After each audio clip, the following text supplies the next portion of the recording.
everyone, welcome back to my YouTube channel. I hope you're all doing okay. So today is Sunday the... I need to check. Sunday the 7th of Feb? Yeah, Sunday the 7th of Feb. And I know you guys are used to me uploading twice a week and they're normally kind of like my usual like weekly vlogs. However, I'm actually moving tomorrow, so on Monday the 8th of February. So this past week and a half, 2 weeks, has seriously just been so crazy. I am very tired, which is why I have horrendous bags. So I just thought today, for this video, because I have done quite a few clips, but I've just literally not had the time to sit down and edit them or sit down and put everything together for you. So today I'm just going to do a Q&A that I posted on my Instagram story, I want to say about 2 weeks ago. So me and James did one last week, and then today I'm going to do the Q&A. It's all kind of about me, so James isn't here. Currently sat in a completely empty room, so it might be a bit echoey, but the house is literally completely empty. So I am sorry that I've not been able to upload a vlog this week, but I can promise you from next week my life will be so much less crazy and I can get back to the normality of things. So next week you'll see a lot of clips of me catching up and what I've been up to, but I just wanted to get on with the Q&A today. So I hope you're all doing okay. I hope you all have your cups of teas or hot beverages ready. Oh, I've not had one all day. So I asked you guys and you've all sent me in lots of questions, so I'm just going to get straight into it and start from the beginning. There is quite a lot, so I'll try and get through as many as I can, and some of them I'm going to kind of answer one question, but it will answer a few other questions that people have asked me, because there was quite similarity in a lot of the questions. So I'll just start with the basics. So someone said, how old are you? So I'm 24 years old. I turned 24 on the 7th of January. A lot of people think I look a lot younger and a lot of people think I look a lot older, so I don't know what you want to take of that, but I'm 24. How old were you when you first got sick? I was 12 years old when I first got sick. It just started where basically I woke up in the morning. It was a school morning and I remember it clear as day because it was the day that completely and utterly changed my life. I woke up in the morning, felt really sick, and I've always been kind of like a breakfast person. And I went downstairs and said to my mum, you know, I don't really want breakfast this morning. She was like, okay, that's fine, don't worry, just have a drink or whatever.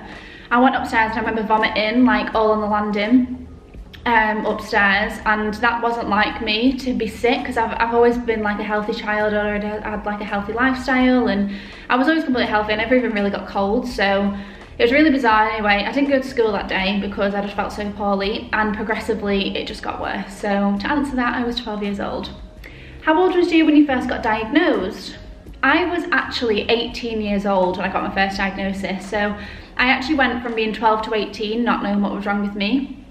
In that period of time, I did get diagnosed 3 times with the same condition, and 3 times I got undiagnosed with the same condition. And that condition is Crohn's disease.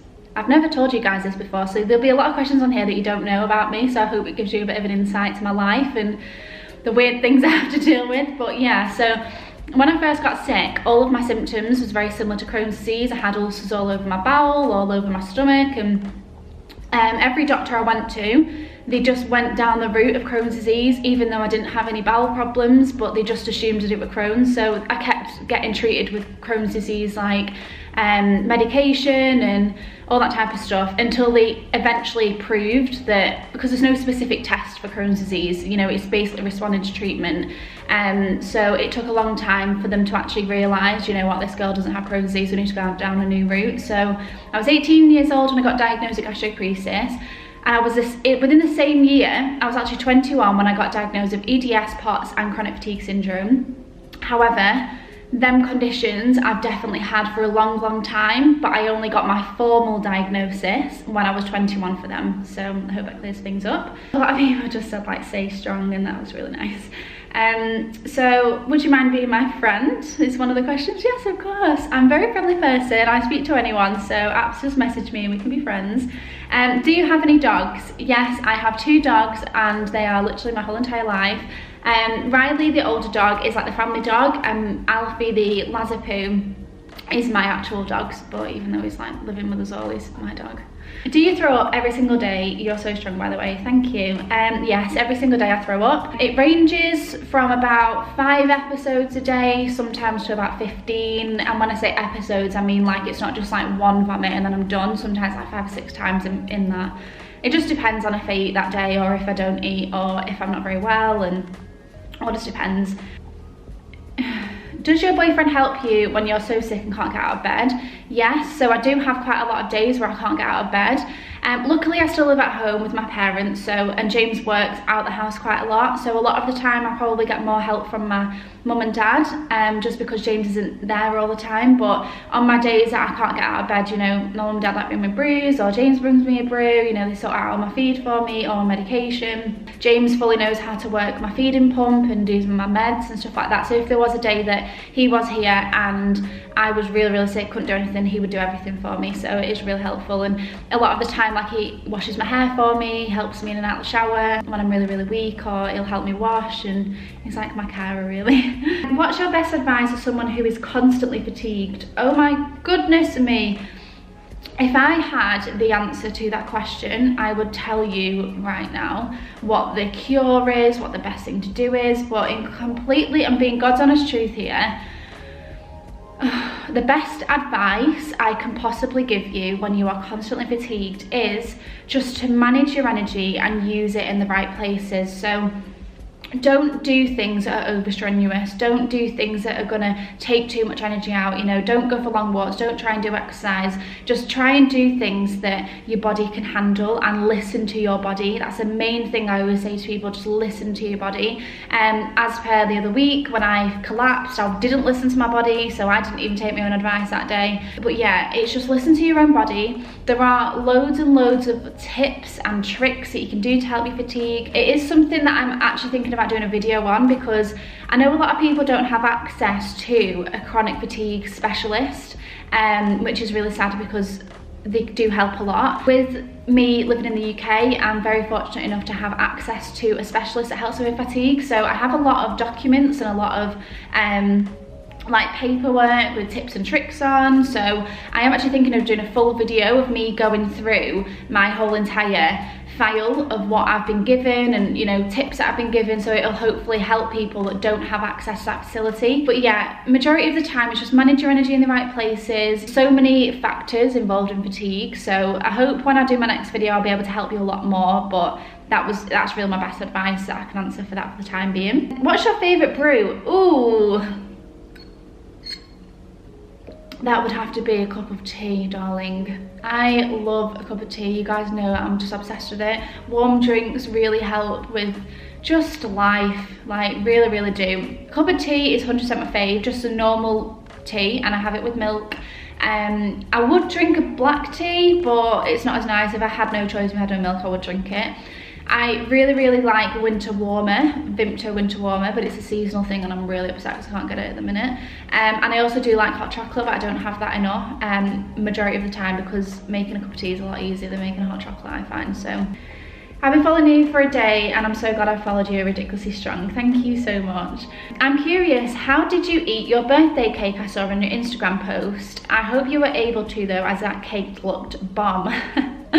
So I have actually done a video explaining about eating and drinking, and on that video I have explained that some people with feeding tubes do eat, some people with feeding tubes don't eat. So what I'm going to do is all the questions in this that are relating to food, I have previously answered all of them in a video that I did about eating with a feeding tube, so I'll link that down below, just because I've answered every single possible query that you could have about that. And the reason I did that video was because I knew questions like this would come up in the future, and rather than me constantly telling you the same thing, it's just easy for you to go and watch that. It's not too long of a video, so I'll link that down below.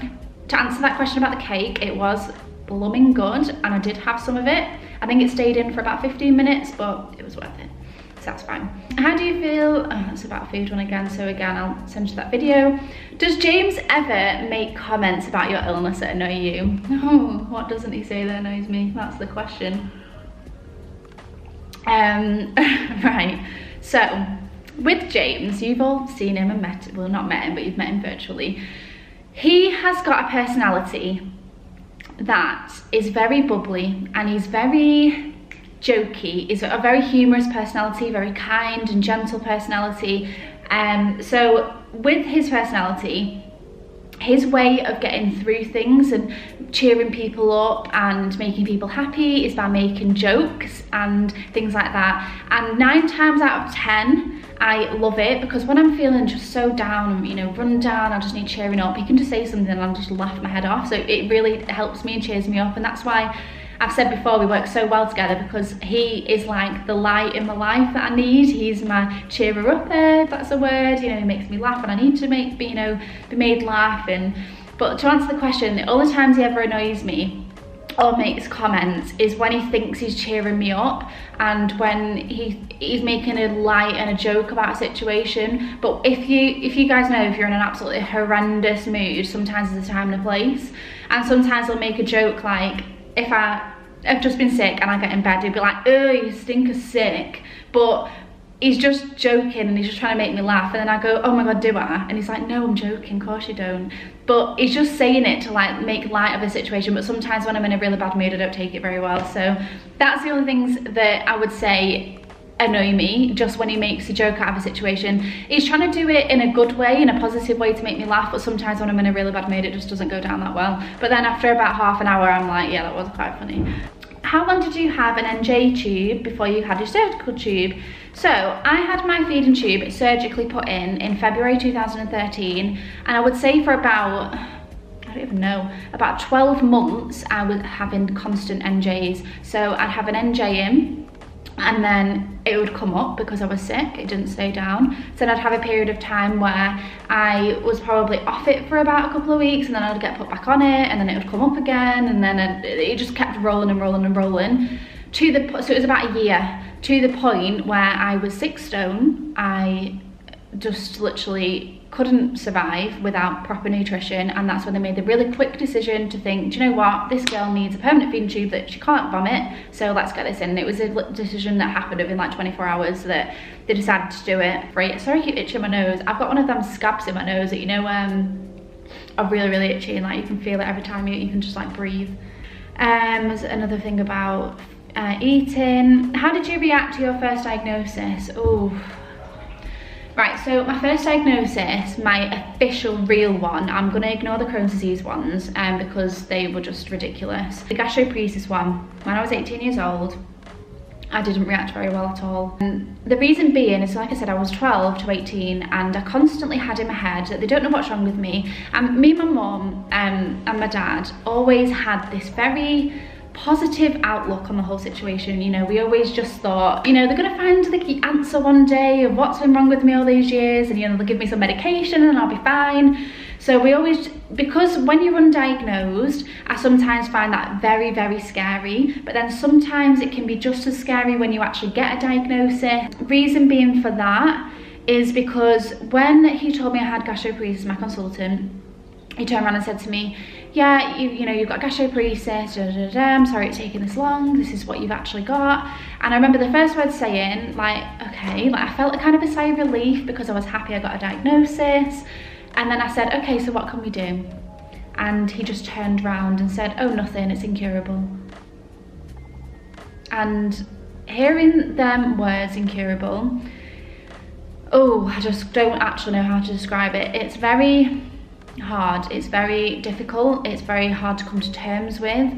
You kind of start going through these grieving months or years where you kind of grieve for your healthy life. Sorry, hiccuping because I've had my brew. Yeah, I didn't take it very well at all, to answer the question. Reason being was because, like I said, I always assumed I'd get better, and to hear that I will never get better, it's a very hard thing to come to terms with. I would actually say it took me until about 12 months to go to accept it, and that's just the God's honest truth. Probably around the time that I started doing my Instagram. Are there different food bags? I think you're talking about my feed. So yeah, there's different brands, different suppliers. You can get different flavors because some people have them orally. Mine are literally just Ensure compacts, so the exact same. I think they're just a plain flavor because I don't need a flavoured one because if I don't have a tube, I can't taste them. But yeah, I know when I've been on liquid diets before, there's loads of different flavours. You can get juice type, you can get shake types. When I was on liquid diets orally for a few months, I think my favourite one was like a blackcurrant juice. I don't know what brand it was or anything, but I really liked it. It was like quite refreshing. But it's really hard when you're just on liquid diets. If any of you guys are on it at the minute, honestly, my heart goes out to you because I know how hard it is. Just a constant day in, day out of the same thing. And I guess that's what it's like for me at the minute with my feed anyway. But yeah, there are a lot of different types of it.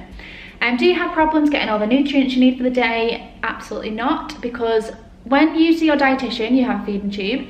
They work out your body weight, how much feed you need to survive, basically what your body needs. And these Ensure compacts that I have, the specific feed that I have, it has got everything that your body needs to survive. So I have 6 of them a day for my height and my weight, and it's everything I need. So I never physically have to eat and drink anything at all. The only thing I struggle with sometimes is when I vomit a lot. Even when I don't eat and drink, I vomit my natural stomach acid. So sometimes I do lose like electrolytes and, you know, some things that my body needs. So I sometimes do have to replace that with like iron and things like that.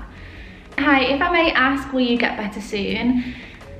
I really wish I could tell you the answer to that was going to be yes, but unfortunately not. As I've already mentioned, my illness is incurable. POTS doesn't have a cure for it, EDS doesn't have a cure for it. It is all symptom and medication managed.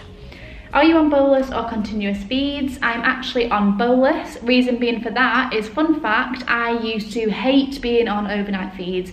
I would have the worst night's sleeps ever. I'd have these vivid, horrendous dreams that I would pull my tube out at night because I'd roll over, and I had this like real bad anxiety of being on my feed overnight. So when I expressed this to my dietitian, I said, honestly, I can't sleep, it's making me have bad dreams. She suggested going on bolus, and that's what I've done ever since, and it works really well. Will you be tube fed forever? I will be tube fed forever unless my stomach cures itself or there's a cure that comes out in the future. But my gastroparesis is very severe. There's no movement in it whatsoever. Yeah, I'll be tube fed. I will be a tubie forever, which I don't mind about. I've got used to it now. Please, can you tell us about your boob job? I didn't ever think I'd have to answer these questions. Okay. Right, this is seriously gonna be where I'm gonna tell you the truth. I know I've touched on it before, that camera cut out then because I've been talking for 25 minutes. Right, like I said, I really was never ever going to touch on this because it was like a personal choice, but I know I've touched on it in a couple of videos here and there. So you all deserve to know the truth about why I got it done, how old I was, So, I got a breast enlargement done when I was 20 years old. I know some people are going to be listening to this and not agree with it, and I completely respect and understand your opinions on it. Some people are for plastic surgery, other people are against plastic surgery. But I just want you to hear my reasons for getting it done and why I got it done. So, from being 12 years old, sorry boys if you're watching this, it's a bit TMI. When you first start to develop boobs, you kind of go in a little tiny like triangle peak, and then it forms from that, kind of like not a flat chest, but it just gets a little tiny bit bigger, like this little peak. And from that, you then to develop round, a little bit round, and then you develop bigger and bigger, and however size you go to.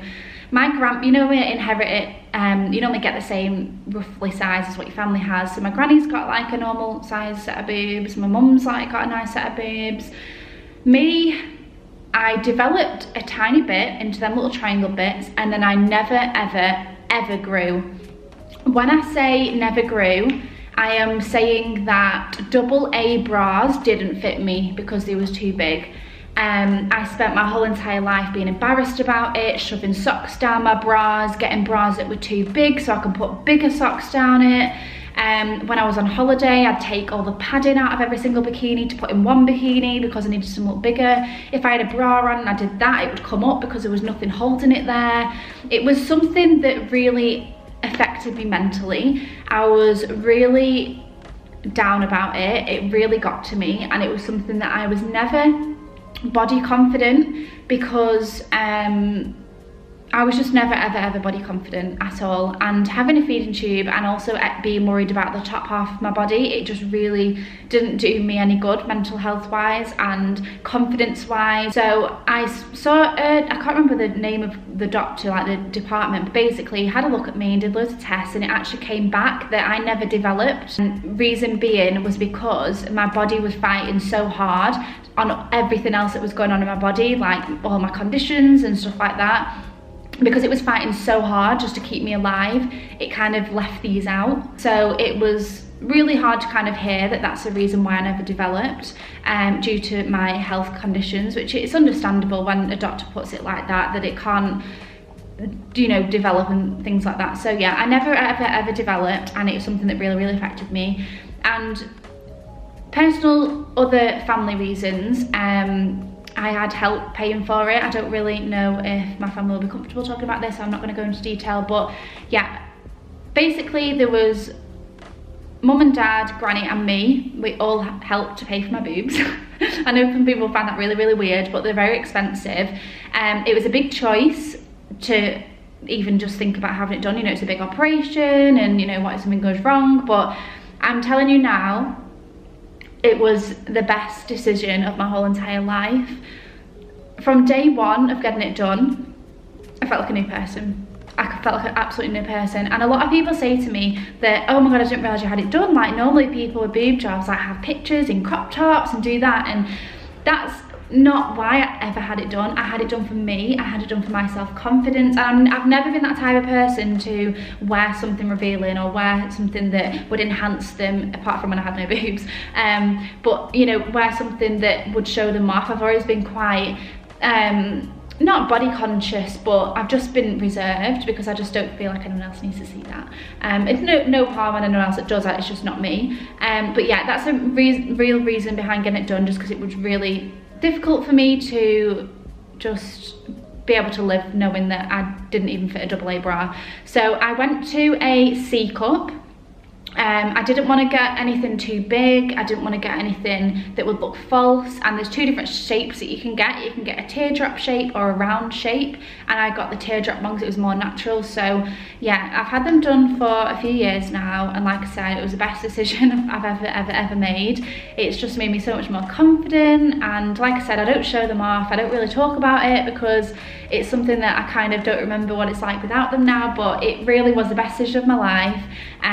Something that I've done for me, and something that I didn't do for anyone else, and it's just something that helped me. And I always remember, this is why I want to make it that clear that I didn't want to get it done for kind of like a vain reason. The first year when COVID wasn't a thing, I was allowed to go on holiday, and me and James was in Spain at my mum and dad's place, and I had a bikini on, and I remember saying to James, oh my God, I can't go outside looking like this. Look how, like, I look like a slut. I look like a slut. Like, I can't go out like this. And he was like, Beth, no you don't. But because I wasn't used to having something there, I just felt so bad. So I ended up wearing a t-shirt all day because I just felt like people would be like, oh my God, why is she wearing that? But it was literally, we're not revealing at all. I look back on the pictures now and I know it wasn't revealing, but at the time, I wasn't used to it. So yeah, got it done for me. I hope that clears things up. If you want to ask anything, if anyone else is thinking of getting it done, want any questions, surgeons, you just ask away, because you all know my secrets now, so I might as well carry on telling you them. I'm going to finish on, there's so many questions, I really do want to answer them all. I'm right, because there's so many questions, I'm going to save some for a next Q&A, but I'm going to just answer the juicy ones now that you all want to know the answer to. Right, so someone's asked a question that I never ever thought I would tell anyone or even speak about, and I'm going to go into as minimal detail as I can but still give you the tea. So someone's asked a question, I know your relationship with James is really good and he's very supportive. Have you ever been in a relationship that's not as great? The answer is yes. Before I met James, I was in a very toxic relationship.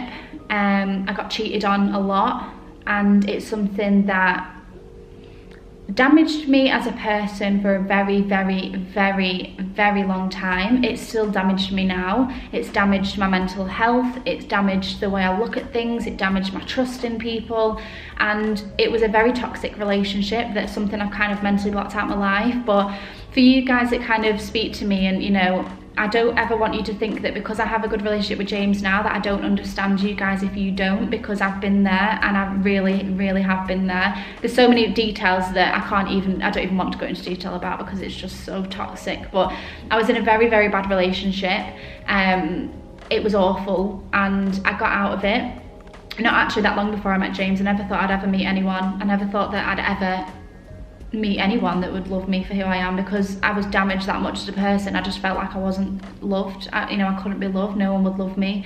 I felt like I wasn't good enough for anyone. I felt like I couldn't trust anyone. I felt like my health condition was the reason why it was acceptable to be cheated on, because I couldn't give that person the same things that they deserved, which is how it was portrayed to me, that's why cheating was acceptable. So yeah, if any of you guys are going through anything similar and someone is cheating on you, or someone is doing things dirty behind your back, but they portray it in a way that because of your health conditions or because of the way you are, that it makes it acceptable for them to get it from somewhere else, I'm telling you now, it's not. And get away now as soon as you can. Pack your bags and leave that house, wherever you are. Go stay at your friend's house, go stay at your parents, get out, because leaving that relationship was the best thing I ever did. It took 6 years. 6 years of damage, 6 years of trust issues, 6 years of emotional abuse. So yeah, I'm just gonna leave it at that and explain that a lot of people have asked about this tattoo here. That tattoo is a constant reminder of the bad relationship that I was in. It is a Queen of Hearts on my wrist there. Let me just do that so you can see it. You can't even, that's actually what it looks like. It's focused in on it. I'm going for, sorry, I've got hair on my wrist, on my bubble. I'm going through sessions to get it removed, which is why it's quite faded. But yeah, I've had about 4 sessions on it to get it removed. It's a tiny little tattoo, worst decision of my life, but so was that relationship. So if you ever see that, I wear foundation on it a lot to cover it up. But yeah, that was one of the questions about the tattoo. So I hope that's cleared things up. That's all I'm going to talk about it, because I don't want to bring back any bad memories, because I blocked it out of my life and that person does not exist in my brain. Okay, just a few more questions I'm going to answer. Do you know what caused your gastroparesis and chronic illnesses? Yes, we do think it's down to Ehlers-Danlos syndrome that I got diagnosed when I was 21. We think I've had that for a long, long time, but we didn't know about it. And Ehlers-Danlos syndrome can cause gastroparesis and gut issues. Someone asked what type of EDS do I have. I have the hypermobility type, so a lot of pains involved in it. You guys probably know what EDS is. What inspired you to share your incredible battle with us on social media? Oh, inspired me, I think I've touched on this in the past. It's basically because I don't know how to explain it. I needed someone like me when I was younger. I needed to relate to someone when I was younger. I used to find that social media was a toxic place and I couldn't relate to anyone. So the reasons of sharing my story is to raise awareness, help other people, connect with other people that have got the same conditions as me, and also to show people you don't need to look like what social media sometimes tells you need to look like. You don't need to go on camera dolled up. You don't need to have a perfect figure. You don't need to have abs. You can have a stoma bag, you can have a feeding tube, a catheter, and you're all as beautiful as one another. So I just want to be that person for people to relate to, and I want to be real with you all. I want to tell you the God's honest truth. I want to help people that are about to get the feeding tube operation sorted and they want to ask questions, and there's a whole lot involved in it, but I spend a lot of time on Instagram replying to messages and helping people. I've actually helped some people get diagnoses so far. At the minute I've got 204 unread messages. 204. And I will reply to every single one of them, and I always reply to my messages. Sometimes, especially this week, because I've been so busy with moving, I'm a bit behind, but I always reply because I want to help as many people in this world as I possibly can.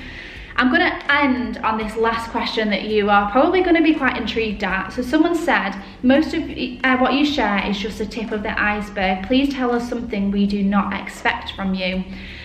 I'm going to do one up on that and tell you 3 things. Actually, that's 2 up on that to tell you 3 things. So, number 1, when I first got told I was getting a surgical feeding tube, at the time, I refused it and cried and fell out with my mum about it because I was going through body dysmorphia. That's something that you guys don't know. What else don't you know about me? 2, I have a very bad habit because I struggle massively with anxiety. One of my, I wouldn't say symptoms, but one of my major things involved with my anxiety is I pick my hair out. And I know it's really bizarre, it's something that I don't know I'm doing when I'm doing it. I pick my eyebrows out, which is why a lot of the time I have bald patches. I have a couple of patches underneath here because sometimes when I'm nervous I sit here and I like pick my hair. It's like a habit that I don't know I'm doing until later on, until I realise I've got a bald patch. So a lot of the time I play it off as baby hair at the top of my head, that I've got all these snapped hairs, and I'll tell you that, no, that's me pulling my hair out. So that's something fun that you didn't know about me, and it's not fun because yeah, it's really annoying.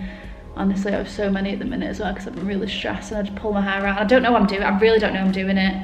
And it's something I wish I could control, but I don't. But it's when I really suffer with anxiety, when I'm going through bad stages of it, I pull it out, and I don't know why I do it. I'm sure you guys might have some like weird and wonderful habits that you've got, so please tell me about them because I'd love to know if any of you guys pull your hair out as well.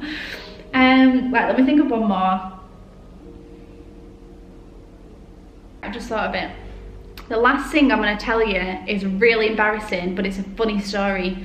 So when I was younger, I can't remember if I was 3 or 4, or I might have been 2 actually, I stuck a foreign object up my nose when I was eating tea with my family, and I had to go to hospital to get it sucked out. And that foreign object, everyone, was a pea. A green pea. So when I was younger, I decided it was a good idea to stick a pea up my nose, and it got lodged right up here, to the fact I had to go to hospital to get it sucked out. If that isn't me, I don't know what is. So that's 3 things you didn't know about me, and I hope that's kind of above the iceberg because I told you 3 things. So yeah, I'm gonna end the video now. I've been talking for a long time, but I was hoping to answer as many questions as I possibly can. Really sorry if I didn't get to your questions. It's just I'm actually really busy today, and as you know, I'm moving and I really need to get on my stuff, but I just want to make sure you've got something to watch tonight. So like I said, I really hope you enjoyed this vlog. I hope you've learned some new things about me. As I've said, I always want to be as genuine and real as possible with you, which is why I've shared some things I've never told you before, and I will constantly keep telling you new things about me, or things that you want to know, or if you've got questions, anything like that. So I really hope you've enjoyed. Like I said, my next video will be back to my normal vlogs. If you would like me doing stuff like this where I'm just sit down and chatting to you guys, let me know if you prefer me to do more, or answer more questions, or focus more on, like I said, body dysmorphia and stuff like that. I know I've still not done my diagnosis story. Please don't shout at me. I've just, seriously, this life at the minute, my life, it's just been crazy. And you know, from tomorrow I'll be settled into James's house and things should die down a lot.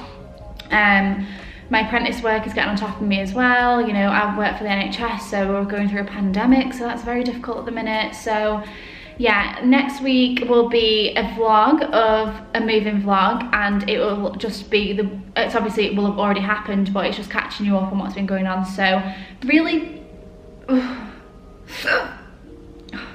always do this, I'm really sorry, you know, that's acid reflux, and it's just because I've just drunk my tea. So I really hope you've enjoyed today's video. Like I said, let me know if you want me to do any more, and thank you so much for asking me all of them questions. If you have enjoyed this video, please subscribe down below and give the video a thumbs up if you've enjoyed it, and I will speak to you all so soon. I really hope you're okay. I'll get back to my messages as soon as I possibly can. If you need anything, let me know. If you've got any questions, let me know, and like I said, I really hope you've enjoyed it. I hope you're all okay, and I will speak to you all really soon.